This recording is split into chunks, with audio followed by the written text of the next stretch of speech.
পশ্চিম মেদিনীপুর ছিল উচ্চচাপ অঞ্চল। সুশান্ত ঘোষের জেলায় কে হবেন সম্পাদক তা নিয়ে বিস্তর জলঘোলা ছিল। শেষ পর্যন্ত ভারপ্রাপ্ত বিজয় পালকেই দায়িত্ব দেওয়া হয়েছে। পশ্চিমে তাও বিতর্ক সামাল দেওয়া গিয়েছিল, পূর্বের ক্ষেত্রে তা হলো না। উল্টে নিয়ম ভঙ্গের প্রশ্নে ফের বিদ্ধ সিপিআইএম। দলের নিয়ম অনুযায়ী 3টে টার্মের বেশি কোনো একজন একই পদে বহাল থাকতে পারেন না। সেই নিয়মই মানা হলো না পূর্ব মেদিনীপুরে।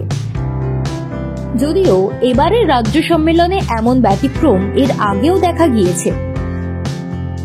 মালদহ জেলায় চতুর্থবারের জন্য সম্পাদক হয়েছেন অম্বর মিত্র। তা নিয়ে প্রশ্ন ওঠায় বলা হয়েছিল তিনি প্রথম দফায় পুরো টার্ম ছিলেন না, যে কারণে তাকে চতুর্থবার সম্পাদক মনোনীত করা হয়েছে। কিন্তু পূর্ব মেদিনীপুরে নিয়মের ফাঁকও নেই, তাও চতুর্থবারের জন্য সেখানকার জেলা সম্পাদক হলেন নিরঞ্জন সিহি। যা ঘিরে দেখা দিয়েছে নতুন বিতর্ক। 3টে টার্ম ও 70 বছরের নিয়ম এর আগেই সিপিএম এ বলবৎ হয়েছিল। সেই মতো 2022 সালে বেশ কিছু জেলায় সম্পাদক বদলও হয়েছিল, কিন্তু এবার তা হচ্ছে না কেন, এই প্রশ্ন থাকছে।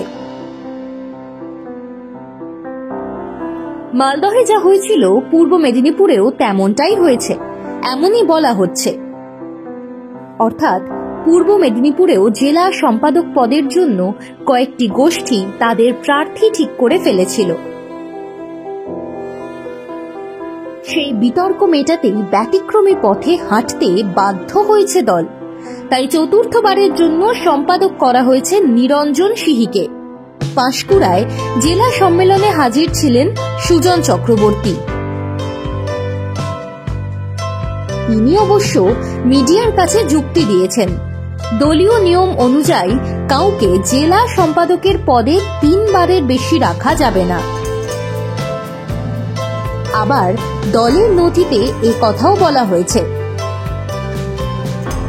বিশেষ বিশেষ ক্ষেত্রে 2/3 মত নিয়ে এই নিয়মের ব্যতিক্রমও হতে পারে। এক্ষেত্রেও তাই হয়েছে। তবু প্রশ্ন থেকে যাচ্ছে, ব্যতিক্রম যদি বারবার ঘটে তাকে কি আর ব্যতিক্রম বলা যায়?